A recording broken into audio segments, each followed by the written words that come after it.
Hello everybody, welcome back to my channel. I am Dr. Abdul Shafi Khan and you are watching spoken English and grammar at the same time.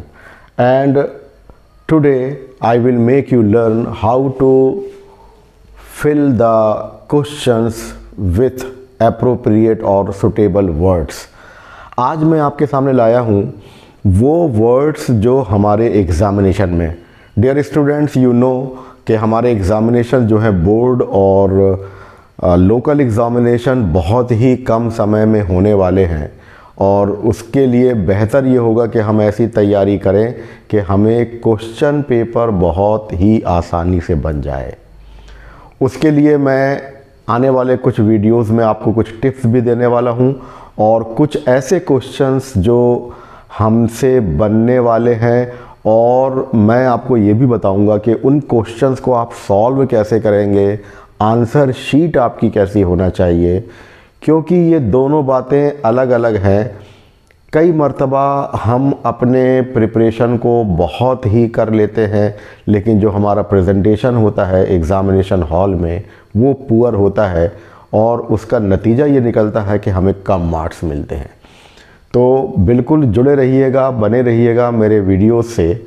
आज मैं आपके सामने कुछ questions लेकर आ रहा हूँ fill in the blanks के। आप मेरे पीछे देख सकते हैं, इसको नोट भी करिए। और मैं हर एक के 3 ऑप्शन जो आने वाले हैं, 3 सुटेबल क्वेश्चंस आने वाले हैं, उनमें जो सुटेबल आंसर होगा, एप्रोप्रिएट आंसर होगा, वो तो मैं आपको बताऊंगा ही, साथ ही मैं आपको ये भी बताऊंगा कि बाकी के जो ऑप्शन जो दिए हुए हैं वो क्यों नहीं आएंगे। तो जो आएगा वो क्यों आएगा ये भी आप देखने वाले हैं, इसका रीज़न, और जो नहीं आएगा वो क्यों नहीं आएगा ये इसका रीज़न देख लेंगे। अब इसमें जो क्वेश्चंस आप देखेंगे ये एक तरीके से आपका रिप्रेजेंटेटिव क्वेश्चंस है, यानी हमारे उन प्रश्नों का ये प्रतिनिधित्व करेंगे, लेकिन इनसे मिलते जुलते क्वेश्चन आएंगे तो आप उसको ज़रूर सॉल्व कर पाएंगे। बहुत ही आराम से, तन्मयता से और attentively you will listen and watch my videos, definitely you will learn today. सबसे पहले मैं सारे क्वेश्चंस आपके सामने रख देता हूं कि कौन कौन से क्वेश्चंस मैंने आज लिए हैं। और ये वीडियो बहुत छोटा होने वाला है, ज़्यादा लॉन्ग वीडियोस मैं नहीं बनाऊंगा, बहुत कम क्वेश्चंस लूँगा, लेकिन पूरी तरह से आपको डिस्क्राइब करूँगा, उसको एक्सप्लेन करूँगा। फिर मैं आपसे गुजारिश करूँगा, इसके पहले कि मैं एक्सप्लेन करूँ, अगर अब तक आपने मेरे वीडियो को सब्सक्राइब नहीं किया है तो प्लीज़ सब्सक्राइब कर लीजिए और बेल आइकॉन दबा दीजिए, प्रेस कर दीजिए, ताकि मेरे वीडियोस जब भी जारी हों आपको पहले उसके पता चल जाए। तो देखिए, पहले क्वेश्चन देखते हैं। ये है हमारे fill in the blanks. Fill यानी पूरा करना, ब्लैंक्स यानी खाली स्थान में। अब ये हमारे पास क्वेश्चंस हैं और ये एप्रोप्रिएट आंसर हैं। इनमें से कोई एक एप्रोप्रिएट आंसर यहाँ पर आने वाला है। मैं आपको बताऊँगा कौन सा आएगा तो क्यों आएगा और कौन सा नहीं आएगा तो क्यों नहीं आएगा। चलिए देखते हैं इसको वन बाय वन। पहला क्वेश्चन है, Italy is blank European country. Option दिया हुआ है आपको ए एंड द। देखिए स्टूडेंट्स, कभी भी अगर कोई क्वेश्चन हमसे एग्जामिनेशन में बनता है तो उसको करने की जल्दबाजी बिल्कुल मत करिएगा। जब तक आप 100% श्योर ना हो आप उसको मत करिएगा। और आज जो मैं आपको बताने वाला हूँ उससे संबंधित जितने भी क्वेश्चंस होंगे वो भी आपसे बनेंगे, डेफिनेटली बनेंगे। आप ज़रूर देखिएगा इसको। तो पहला क्वेश्चन है, Italy is blank European country, और हमारे पास ऑप्शन है ए एन और द। इसके बाद है, he did not buy blank sugar, और ऑप्शन दिए हुए हैं सम, एनी, मैनी।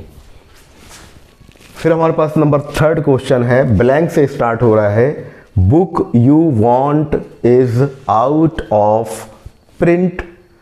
ऑप्शन दिए हैं ए एन और द। इसके बाद है, शी इज, फिर ये ब्लैंक दिया हुआ है, MBBS एक डिग्री का नाम है, और इसमें ऑप्शन दिया है हमारा ए एन और द। 5th क्वेश्चन है हमारा यहाँ पर, work hard लेस्ट you blank fail, और ऑप्शन दिए हैं शुड, वुड, मस्ट। इसके बाद देखिएगा आप, Ram prefers milk blank T. Option है एट, टू, देन। एक और क्वेश्चन है, बहुत इंपॉर्टेंट है, ही इज सीनियर। यहां दो वर्ड पूछता है, या तो सीनियर पूछेगा या जूनियर पूछेगा। इसके बाद ब्लैंक होगा, ब्लैंक मी। यहां पर तीन ऑप्शन दिए हुए हैं, टू, देन और ऑफ। इनमें से कौन सा क्वेश्चन हमारा आने वाला है? ग्रामर के पूरे रूल्स सहित आप इसको देखेंगे।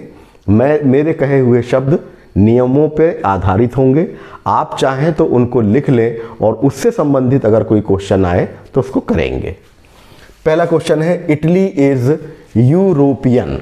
हमने आपको इसके पहले वीडियोस में देखिएगा, बताया है मैंने आपको कि जब कभी भी हम आर्टिकल ए और एन का प्रयोग करते हैं तो उनमें सबसे अहम रोल होता है हमारे साउंड का।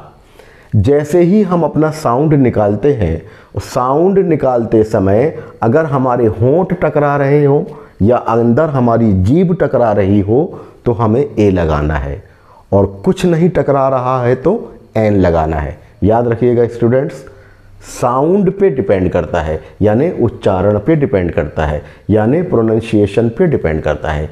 आर्टिकल ए और एन का प्रयोग इट इज़ वेरी इजी, ये बहुत सरल है।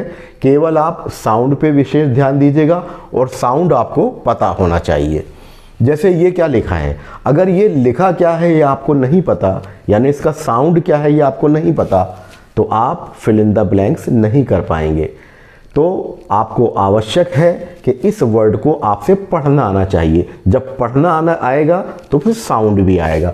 अब मैं इसको पढ़ रहा हूँ, ई यू से प्रारंभ हुआ है देखिए, लेकिन इसको पढ़ा जाएगा यूरोपियन, यू। तो ये यूरोपियन के बाद का शब्द हमें नहीं पढ़ना है, स्टार्टिंग मैंने बोला यू। तो देखिए यू बोलते समय मेरी जबान अंदर टकरा गई है तो ए आएगा। तो यहां हम आर्टिकल लेंगे ए, यानी इन तीन ऑप्शन में हमारा आर्टिकल यहां पर आने वाला है ए, एन नहीं आएगा। तो मैंने आपसे कहा कि मैं ये भी बताऊंगा कि क्यों नहीं आएगा। एन तब आता है जब हम अपने शब्द को बोलना प्रारंभ करते हैं तो उसका जो साउंड निकलता है तो हमारी जबान नहीं टकराना चाहिए। जैसे एप्पल, अब एप्पल अगर लिखना है तो एन आएगा। क्यों आएगा? क्योंकि जब एप्पल हम बोलना प्रारंभ करते हैं तो एप्पल बोलते समय जब हम मुंह खोलते हैं तो ना हमारी जबान टकराती है ना हमारा होंठ टकराता है। बस यहीं रुकिएगा।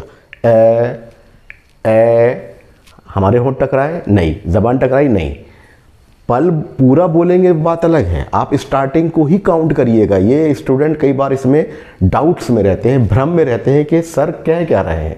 मेरा आशय केवल स्टार्टिंग से है, बिगिनिंग से है, शुरुआत से है। जब वो वर्ड पढ़ा जाएगा तब आपके होंठ नहीं टकराना चाहिए। जब वो वर्ड पढ़ा जाएगा तब आपकी जबान नहीं टकराना चाहिए। आप कभी गलती कर ही नहीं सकते ए और एन के प्रयोग में। अगला आर्टिकल है हमारा दा इसलिए नहीं आएगा, दा आता है हमेशा पूर्व परिचय वाले के साथ में और तमाम पौराणिक किताबों के सामने, और जितनी भी हमारी हिस्टोरिकल बुक्स है, बड़ी नदियों के नाम के पहले, इनके पहले दा आता है। तो यहाँ पर ये दोनों चीज़ें नहीं हैं, आर्टिकल हमारा ए आ चुका है। क्यों आया है? क्योंकि यूरोपियन बोलने में हमारी ज़बान अंदर टकरा गई, इसलिए ए आर्टिकल आएगा।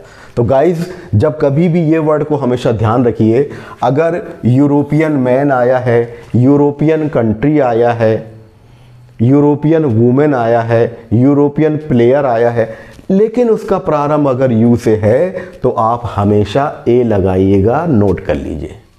और आज का ये वीडियो 9, 10th, 11th, 12th और समस्त स्टूडेंट्स के लिए जो ग्रामर को समझना चाहते हैं, and it will be very beneficial for the people who wants to speak in English, because English speaking also depends in our grammar, and without understanding of grammar you can't able to use appropriate words, and you can't be able to make your conversation in English. So it is very easy, both things you will know here, how to make your speaking fluent and how to make your grammar using in perfect manner, in correct manner.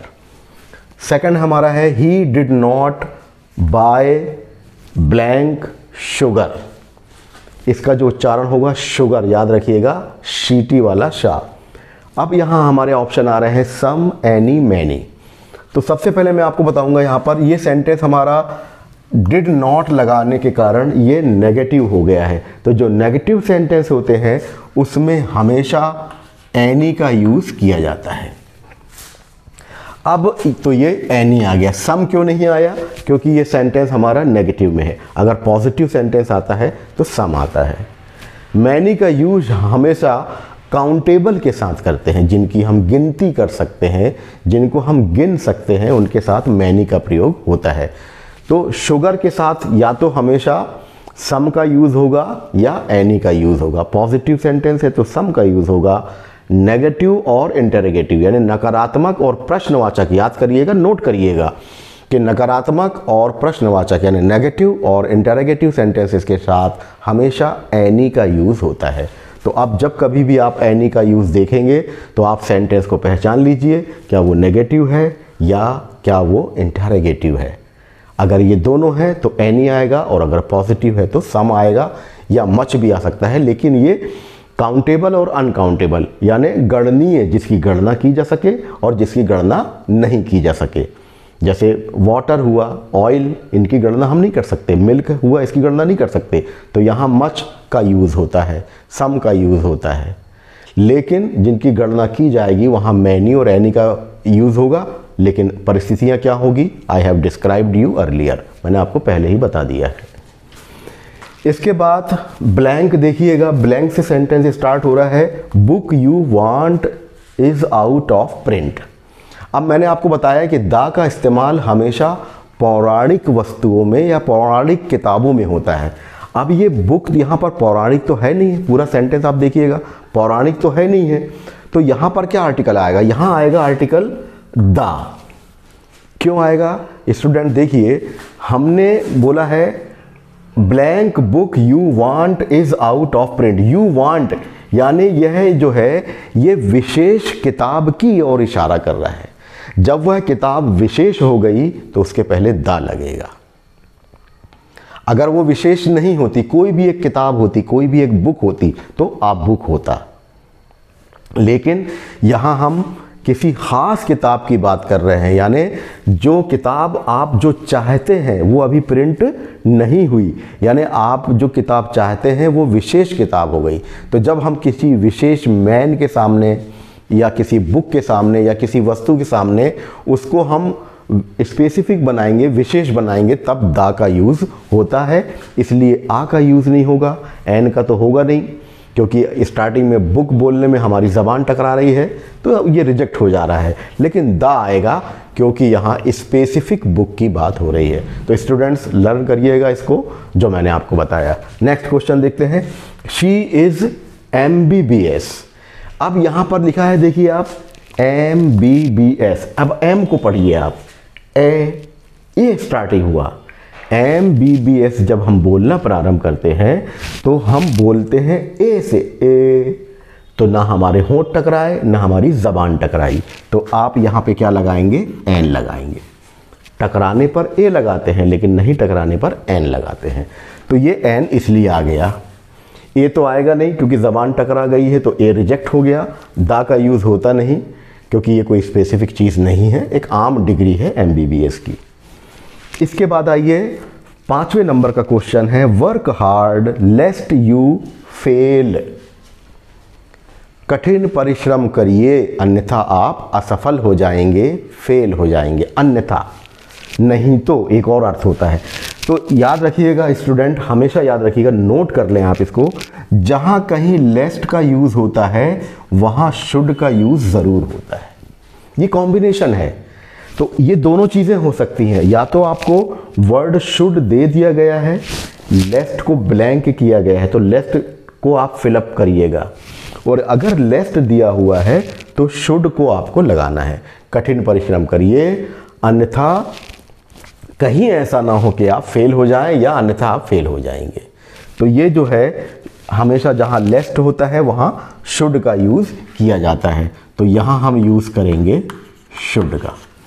Students इसको याद रखिएगा, ये बहुत common sentences हैं, हर एक examination में आते हैं। इसके बाद हमारा है राम प्रीफर्स मिल्क। अब यहाँ पर आ गया है ब्लैंक टी।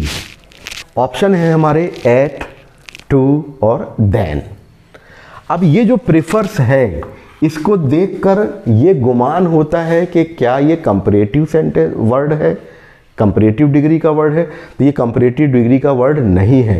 प्रेफर के साथ हमेशा ये भी कॉम्बिनेशन है, जैसे मैंने आपको बताया लेस्ट के साथ हमेशा शुड का यूज़ होता है, उसी प्रकार प्रेफर के साथ हमेशा टू का यूज़ होता है। तो स्टूडेंट्स आप याद रखिए कि हमें अगर वर्ड प्रीफर आया है तो आपको टू लगाना है। चलिए लास्ट क्वेश्चन आज हम देख रहे हैं आज का। He is senior to me, वह मुझसे वरिष्ठ है। सीनियर यानी वरिष्ठ और जूनियर यानी कनिष्ठ, ये हिंदी का वर्ड है। मतलब अगर हमसे कोई सर्विस में, ओहदे में, रुतबे में, पद में बड़ा होगा तो वो सीनियर कहलाएगा, और अगर वो हमसे पद में, रुतबे में, ओहदे में अगर छोटा होगा तो वो जूनियर कहलाएगा।